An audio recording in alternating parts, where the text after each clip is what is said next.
Pour présenter la façon de convertir un algorithme linéaire en un algorithme non linéaire, ou un modèle non linéaire à l'aide d'une méthode à noyau, on va prendre l'exemple de la régression et on va voir que pour obtenir cette version à noyau de la régression, on va devoir passer par ce qu'on appelle la représentation duale.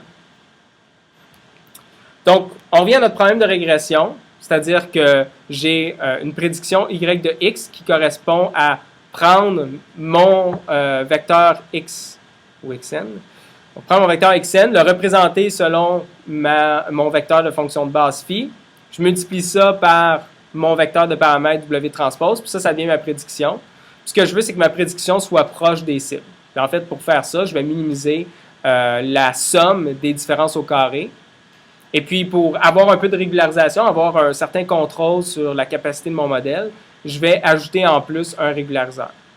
Et donc, le W transpose fois W, c'est équivalent à la norme de W, la norme euclidienne de W au carré. Okay, c'est exactement la même chose. Donc, en fait, on a un problème où on pénalise aussi la norme ou la valeur au carré des éléments dans mon vecteur W. Okay. Donc, pour résoudre ce problème-là, qu'est-ce qu'on faisait? On calculait c'est quoi le gradient par rapport à W, puis on fixait à 0, puis là, la solution, ce qui allait minimiser ce problème-là ici, mon problème d'apprentissage, ça allait être le W qui satisfaisait ce système d'équation-là. Okay. Maintenant, on va prendre ce système d'équation-là qui prend le gradient puis qui le fixe à 0, puis on va le manipuler un peu pour faire certaines observations. Donc, entre autres, ce qu'on va pouvoir montrer, c'est que le W, qui est la solution à la minimisation de ce coût-là ici, en fait, on peut l'écrire comme moins 1 sur lambda fois ce terme-là ici, qui est un scalaire, okay, fois chacun des vecteurs phi de xn. Okay. Puis là, ce que je vais faire ensuite, je vais faire moins 1 sur lambda fois ça, puis ça, je vais appeler ça an. Okay, donc, on voit ce terme-là, il dépend de n. Puis, si je mets le moins 1 lambda ici, ben, ce qui se trouve ici, je vais appeler ça, chacun des scalaires ici, je vais appeler ça an. Okay. Donc, ça veut dire que la solution, le W, qui est la solution de mon problème d'apprentissage, c'est en fait simplement une combinaison linéaire de mes entrées représentées selon les fonctions de base.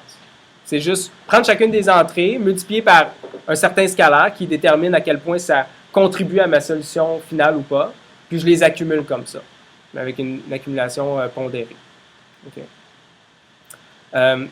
Pour arriver à ça ici, en fait, donc on peut démontrer que le gradient de ça, ça correspond à la somme sur n de W transpose phi de xn moins tn plus lambda fois W. Si on faisait le gradient de cette expression-là ici, c'est ce qu'on obtiendrait.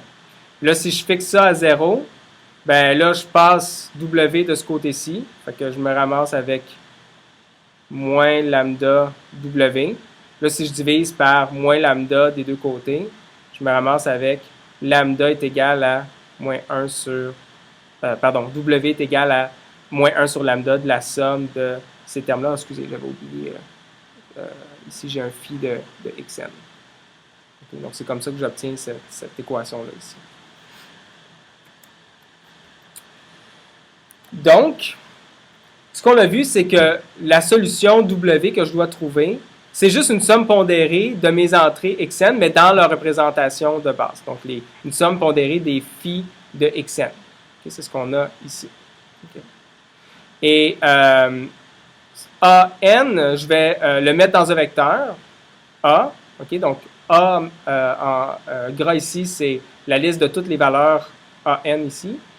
Et donc, cette somme-là, en fait, je peux aussi l'écrire comme ma matrice phi transposée fois mon vecteur a. Okay, donc, on se rappelle que phi, chacune des rangées, c'est chacun des phi de xn. Donc, si je prends cette matrice-là et je fais la transpose, ça veut dire que chacune des colonnes, ça va être les phi de xn. Puis si je multiplie à droite par mon vecteur a, ça veut dire que je vais prendre chacune des colonnes, je vais les multiplier par le a correspondant ici, puis je vais les additionner ensemble. Donc, ça, puis ça ici, c'est bel et bien équivalent. C'est une autre façon d'écrire la même chose.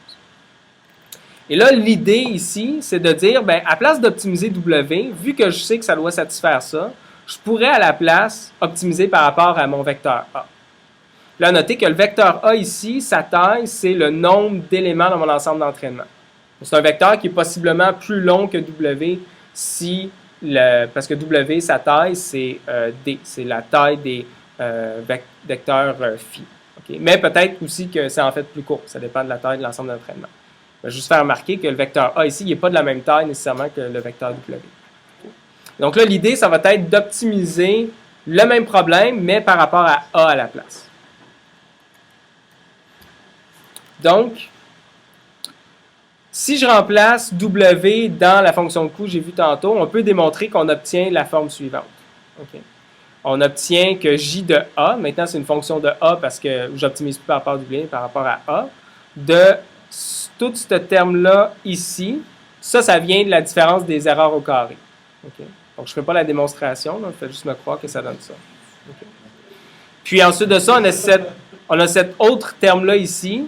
Et ce terme-là ici, en fait, c'est lambda sur 2 W transpose fois W. Okay? Ça, en fait, c'est pas très difficile de le voir. Si je remplace W par cette expression-là ici, je vais avoir lambda sur 2 de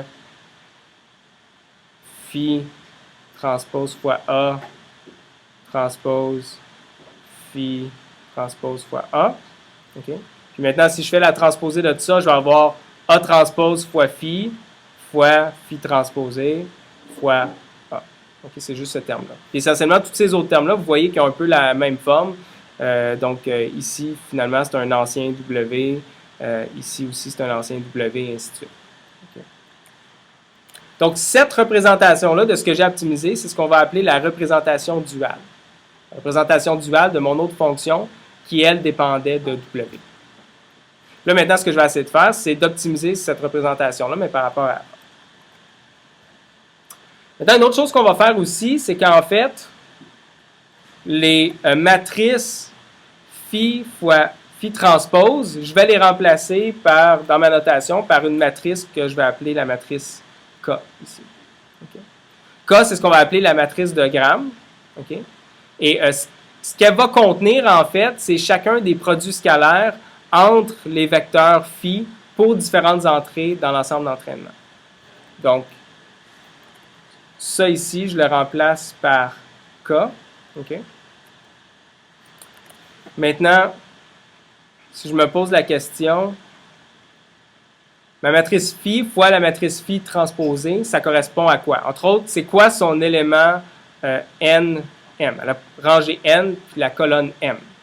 Bien, ça veut dire que je vais prendre la nème rangée de cette matrice-là ici, puis je vais faire le produit scalaire avec la nème colonne de phi transpose. La nème colonne de phi transpose, c'est la nème rangée de simplement phi.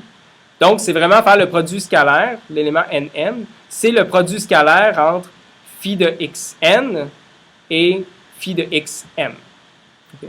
Puis là, maintenant, ce produit scalaire-là entre les vecteurs phi, je vais plutôt les noter comme une fonction, comme ma fonction noyau, qui prend xn et xm, calcule le vecteur phi, puis fait le produit scalaire entre les deux. Okay? Donc là, pour l'instant, tout ce que je fais, c'est manipuler la notation. J'ai enlevé les phi fois phi transpose, je les appelle la matrice K. La matrice K, son élément à la position nm, ça va être justement le produit scalaire entre les vecteurs phi, que je note maintenant par une fonction K que j'appelle une fonction de noyau. Okay? Donc pour l'instant, j'ai rien fait, j'ai juste changé un peu la notation pour introduire la matrice de Gram K, la fonction de noyau K ici, Kxn, Kxm. Comme à chaque fois qu'on a minimisé une fonction de coût, qu'est-ce qu'on fait? Ben, on calcule les gradients. Dans ce cas-ci, on va les calculer par rapport à A. On va les fixer à 0, puis on va résoudre le système d'équations. Là, on ne fera pas la démonstration, mais ce qu'on va obtenir, c'est que A doit être égal à ma matrice de Gram K, qui est ma matrice nombre d'entrées dans mon ensemble d'entraînement par nombre d'entrées dans mon ensemble d'entraînement, où chacun des éléments, c'est le produit scalaire entre les phi des entrées correspondantes. Donc, je prends ma matrice K, plus lambda, qui était mon paramètre de régularisation, fois une matrice identité qui est également de taille nombre de données d'entraînement par nombre de données d'entraînement. Ça, c'est la valeur, le nombre de données d'entraînement, c'est n, c'est pour ça que j'ai un n ici. Pour dire que c'est une matrice d'identité taille n par n. Je prends ça, je l'inverse, puis je vais le multiplier par un vecteur qui contient toutes les cibles dans mon ensemble d'entraînement. Okay, donc la cible, la première entrée, la deuxième entrée, la troisième entrée, et ainsi de suite. C'est ça mon vecteur A finalement qui résout la solution. On voit que ça ressemble un peu à ce qu'on avait obtenu quand on faisait de la régression, mais une des différences, c'est que dans ce cas-ci, la matrice qu'on a inversée, elle n'est pas de taille D par D, elle est de taille N par N. Okay? Donc, la taille de la matrice, c'est nombre de données d'entraînement par nombre de données d'entraînement. Donc, maintenant que j'ai... ça serait mon entraînement dans mon nouvel algorithme. Je trouverais le vecteur A. Puis une fois que j'ai le vecteur A, donc une fois que j'ai entraîné, je vais vouloir faire des prédictions. Fait que la prédiction dans mon modèle, ce que je ferais normalement, c'est que je prendrais mon vecteur W, puis je le multiplierais par la fonction de base, la représentation en fonction de base d'une nouvelle entrée X. Maintenant, W, j'ai dit que c'était égal à phi transposé fois A. Donc, W transpose, c'est A transposé fois phi. OK, ça c'est W transpose. Et ensuite, ben, là, je remarque que si j'ai à faire ce calcul-là, je vais devoir prendre mon vecteur phi de x, puis le multiplier par ma matrice phi, dont les rangées sont l'ensemble des vecteurs phi de x1, phi de x2, et ainsi de suite dans mon ensemble d'entraînement. Fait que finalement, faire le produit matrice phi fois phi de x, ça va me donner un vecteur où le premier élément, ça va être, je vais faire mon résultat un peu plus grand, mon premier élément, ça va être phi de x1 multiplié par phi de x. Deuxième élément, ça va être phi de x2 multiplié par phi de x, et ainsi de suite. Okay. Puis ça, ces produits scalaires-là ont des fonctions de base. Maintenant, j'appelle ça K de mes deux entrées, dont je fais le produit scalaire. Okay. Donc, je vais, encore une fois, utiliser une nouvelle notation où ça ici, je vais appeler ça K de x. Ça va être un vecteur qui prend x, calcule sa représentation en fonction de base, puis fait le produit scalaire de cette représentation en fonction de base-là avec chacune des entrées dans mon ensemble d'entraînement. Donc, il les compare avec toutes les entrées dans l'ensemble d'entraînement. Donc c'est ça. Donc, A, j'ai aussi montré que c'était égal à ça ici. OK. Donc, si je reviens à ça ici, ben, à la place, en fait, je vais faire la transposée. Donc, je vais placer ce terme-là qui correspond à ça ici, à gauche, en faisant la transposée. Puis, je vais avoir donc A transposé, transposé. Donc, je vais avoir finalement la formulation de A. Donc, ça, c'est mon A ici. Puis, ça, c'est le résultat de faire matrice phi fois phi de x. Donc, calculer ma prédiction dans mon modèle, c'est calculer ça ici. Et on remarque que quand j'ai à calculer ça, en fait, tout ce que j'ai à utiliser, c'est ma fonction de noyau K.